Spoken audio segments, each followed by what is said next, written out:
avec Inès Olagaray. Bonsoir Inès.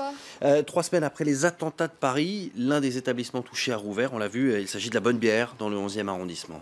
Voilà, alors devant la Bonne Bière, les fleurs, les bougies, les petits bouts, eh bien tout ça, ça a été enlevé pour faire de la place donc aux clients qui sont revenus.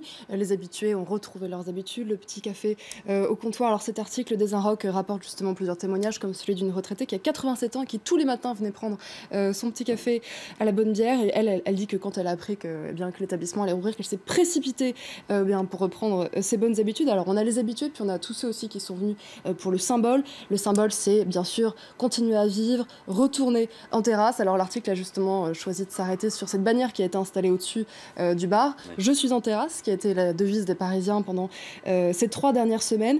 Et puis on a aussi ce message, comme le montre cet article du Monde. Voilà, c'est aussi une nouvelle vie qui commence. Alors à la Bonne Bière, eh bien, on a décidé d'avancer, mais on n'a surtout pas décidé d'oublier. Puis l'article s'arrête justement sur ce panneau qui est à l'entrée. Donc à la place du menu, on a ce message qui bien sûr rend de nouveau hommage aux victimes et puis qui remercie tous ceux qui ont manifesté leur solidarité envers l'équipe de la Bonne Bière.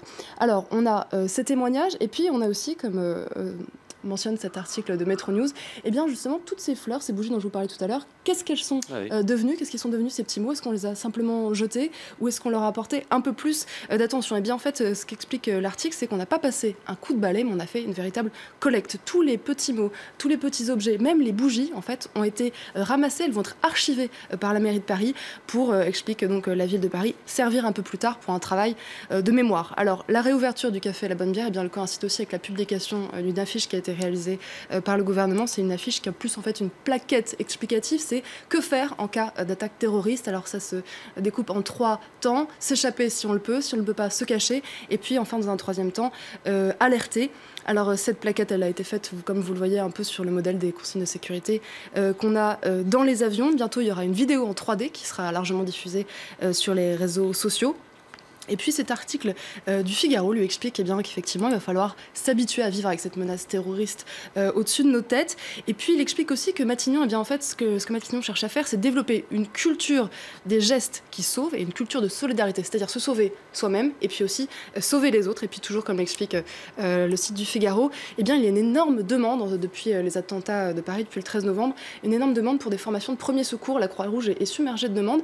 Et du coup, les pompiers ont réagi à partir de janvier 2016. En fait, on pourra venir suivre une formation de 2 heures qui sera gratuite pour apprendre les gestes de premier secours, c'est-à-dire par exemple les massages cardiaques ou faire un garrot.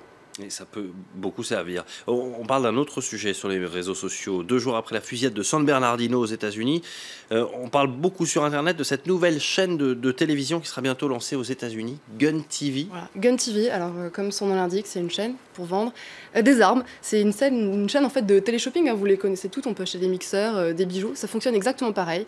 Il va y avoir un présentateur qui va présenter différents modèles. Il y a aussi des munitions, des gilets pour les femmes, pour mettre le pistolet à la ceinture, ce genre de choses.